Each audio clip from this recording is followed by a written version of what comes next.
알다가도 모르겠고 모르다도 알 것 같은 법 때문에 속 터지는 분들의 속을 시원하게 듣는 시간! 궁금할 법 하지. 네.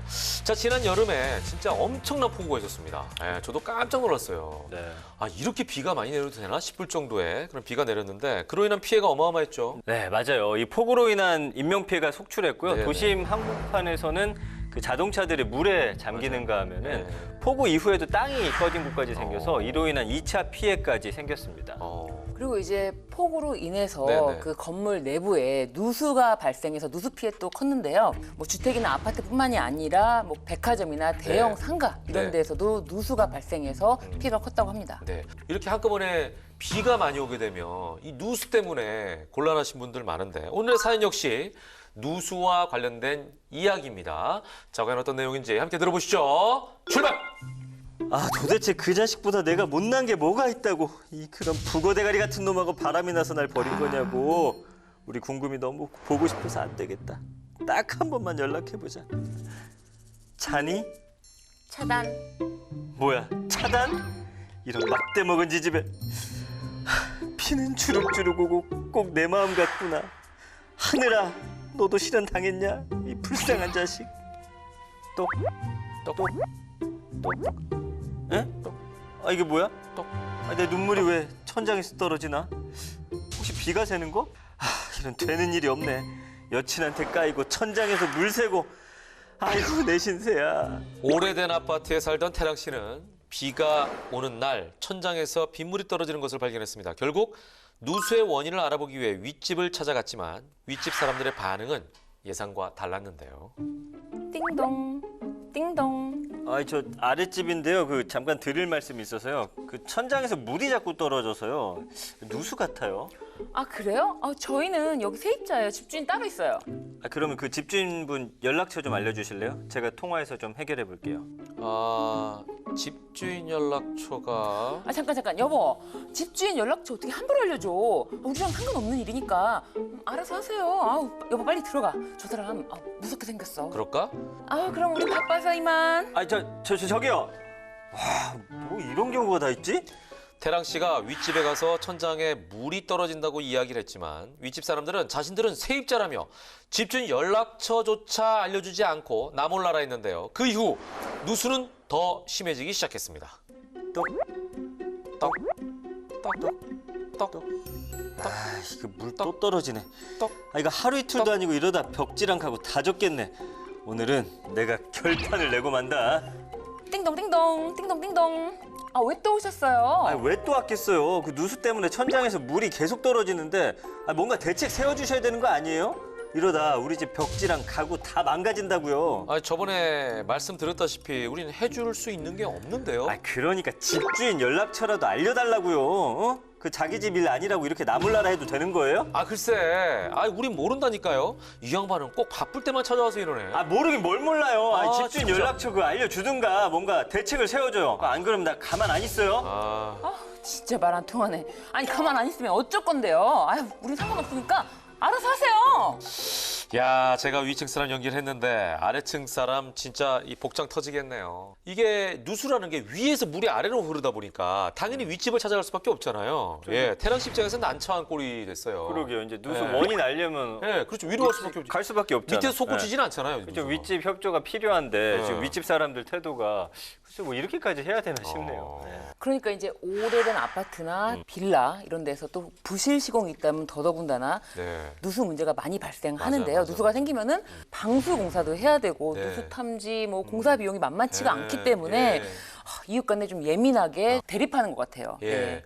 자, 이런 아파트 누수 문제 간혹 이렇게 서로가 다툴 수 있는 어떤 소재가 되기도 하는데 이런 경우에 누가 책임지고 보수 비용을 지불해야 하는 거죠? 일단 민법 네. 757조에 따르면은 공작물의 설치 또는 보존의 하자로 인하여 타인에게 손해를 가한 때는 공작물의 점유자가 손해배상 책임이 있고요. 네. 점유자가 손해 방지에 뭐 지위를 해태하지 않은 경우에는 네. 소유자가 손해배상 책임이 있습니다. 임차인의 같은 경우는 자신이 특별히 과실이 없다면은 네. 지위를 해태하지 않은 경우라면은 손해배상 책임이 없고 원칙적으로 소유자인 임대인이 책임을 지는 게 맞습니다. 그러네. 그럼 그 누수의 책임이 누구한테 있느냐 이게 지금 제일 중요한 건가요? 그래요. 누수의 원인을 먼저 찾아야 되는 게 중요할 것 같아요. 네, 그래서 물이 어디서 새는지 네. 어떻게 새는지를 먼저 진단을 해야 되는데 그냥 맨 눈으로 봐서만 확인이 가능한 경우는 좀 드물고 모르죠. 실제로 좀 파악하려면 누수 진단 업체를 좀 불러서 누수 원인을 파악해야 되는데요. 네, 네. 누수가 위층의 전유 부분, 그러니까 전유 부분이라고 법률 용어인데 윗집에서만 사용하는 그 뭐 바닥이라든지 방이라든지 네. 그런 공간에서 누수가 네. 발생하는 경우 또는 네. 혹시 공용 부분에서 발생하는 경우인지를 먼저 살펴야 될 것 같아요. 그래서 공용 부분의 하자인 경우에는 공용 부분의 전체 소유자인 입주자 대표 회의를 상대로 청구를 할 수가 있고 전유 부분인 경우에는 소유자를 상대로 청구를 해야 됩니다. 공동 책임이라는 얘기네. 공용 부분은. 그렇습니다. 네, 네. 근데 지금 태랑 씨의 경우는 물이 어디서 새는지 왜 새는지 지금 확인할 수조차 없는 상황이잖아요. 네. 왜냐하면 지금 윗집 사람들이 전혀 협조를 안 해주기 때문에. 그러니까 협조를 안 하니까 네. 아니, 집주인 전화번호를 안 알려준다는데 이렇게 협조가 안 되는 상황 이거는 어떻게 강제할 수가 없잖아요. 어떻게 해야 돼요?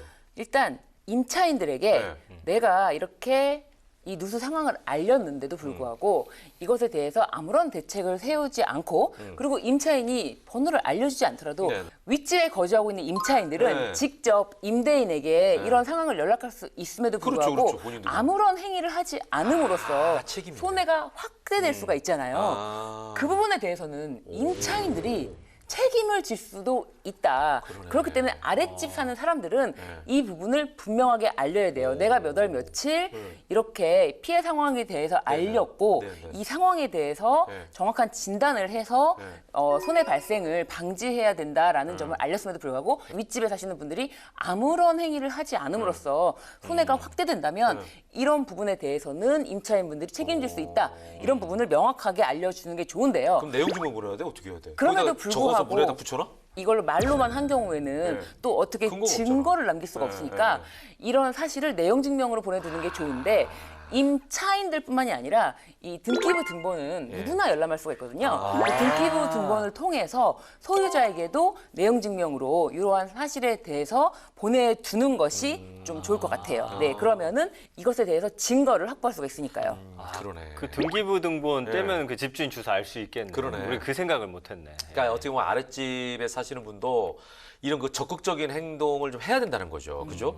그 관리 사무실이나 동대표, 부녀장한테 이거를 하소연을 해도 되잖아요. 그죠? 이런 식의 방법을 취해야 된다. 이런 말씀을 좀 드리고 싶고. 그렇다면 누수의 원인이 만약 윗집이라고 해봅시다. 그러면은 그 윗집, 바로 위에 사는 그 세입자나 네. 아까 얘기한 임대인이 이걸 해결해야 되는 건가요? 우선 우리 사연 같은 경우는 굉장히 오래된 아파트고 단독 세대고 그래서 뭐 동대표라든지 부녀회장이라든지 이런 게 존재하지 않는다는 것을 가정을 해서 제가 임대인에게 직접 연락하려면 등기부 등본도 열람하셔라라고 네, 하는 네, 건데 뭐 아파트 관리사무소가 설치되어 있다면은 관리사무소를 통해서 해결하는 방법이 다툼이 가장 없고 깔끔하겠네. 가장 좋습니다. 그래서 굳이 자기들끼리 얼굴 붉힐 필요 없이. 맞습니다. 예. 그 누수의 정확한 원인을 진단을 했다면 임대인의 책임이 있는 경우는 임대인에게, 임차인의 어떤 행위로 인해서 발생한 책임이라면 임차인에게 손해배상 청구를 할 수가 있는데요. 문제는 이 건물이 노후화된 경우에 이런 경우에 이제 어느 정도 보수 공사를 해줘야 되는지 이런 부분도 다툼이 있을 수가 있어요. 이럴 때는 그 민법 393조의 손해배상의 범위라고 있는데요. 이 손해배상의 범위는 어디까지나 통상 손해를 그 한도로 합니다. 통상 손해? 네, 통상 손해라고 하는 것은 그냥 일반적인 손해이고요. 일반적인 손해, 네. 통상적인이라는 뜻이구나. 네, 특별 손해라고 하는 것은 네. 내가 만약에 이 집을 지금 인테리어 공사를 하고 있어요. 막 하고 있어. 그 아랫집에서. 추가적인 손해가 발생했다. 네, 인테리어 공사를 하고 있는 중에 누수가 네, 발생해서 아우, 짜증나. 추가적인 손해가 발생한다. 이런 거는 알지 않으면 모르는 거잖아요. 지금 그러네, 현재 그러네. 상황은. 이런 건 특별 손해라고 해서 반드시 알려줘야지만 손해배상을 받을 수가 있는데 네, 그 통상 손해 범위를 먼저 말씀을 드리면은 누수가 발생했으니 이 부분 누수 처리에 대한 보수 공사를 담당할 업체를 선정해야 되는데 이런 부분에 대해서 무조건적으로 아랫집에서 선정한 업체에게 맡겨야 되는 것은 아니에요. 만약에 업체 간의 견적이 다를 수가 있잖아요. 그렇죠. 아랫집에서 선정한 업체는 굉장히 비용이 비싸. 네. 이런 경우 모든 걸 다 해줘야 되는 건 아니고 전문가에게 맡겨서 객관적인 감정 가격만큼만 배상해줄 책임이 있기 때문에 네, 법원에서도 이런 경우에는 객관적인 감정 가격만큼만 손해배상 책임을 진다. 이렇게 판단하고 있습니다. 그러네요. 네. 예, 이건 뭐 일리 있네요. 네. 예, 현실적으로 판단한 것 같아요. 여기 사시는 분들 입장에서는 역지사지잖아요. 역지사지. 윗집에 있는 분들은 아랫집의 피해를 나몰라라 하지 마세요. 본인들도 그 윗집에 사는 사람들을 통해서 언젠가는 피해를 당할 수도 있다. 이런 생각을 가지고 서로 좀 도우면서 살았으면 좋겠습니다. 자, 이제 바람이 제법 쌀쌀합니다. 달력을 보니까 어느새 추분이 지났습니다. 네, 추분은 벼락이 사라지고 벌레는 땅속으로 숨는다 이렇게 네. 하는데 본격적인 가을이 시작되는 것을 알립니다. 그렇죠. 그래서 올해 가을에 또 우리 다 같이 함께 책도 많이 읽고 좀 여유를 느끼는 가을을 보냈으면 좋겠습니다. 책 얘기 많이 하더라고요. 네. 예, 신별이. 그러게요. 예. 그리고 가을에 이제 추수가 한창이잖아요. 그렇죠. 요즘에 농촌 체험이 또 인기예요. 저는 이제 아들 요즘에? 데리고서 거기 한번 가볼게요. 아이들이랑 예. 체험 좀 많이 시켜주면 좋을 것 같아요. 네. 예. 요즘에는 봄, 가을이 짧아진 만큼 언제 가을이 지나갔나 싶을 정도로 가을을 놓치고 지나가는 경우도 많은데 여러분도 올해는 사랑하는 가족과 함께 이 소중한 짧은 가을을 한번 느껴보시기 바랍니다.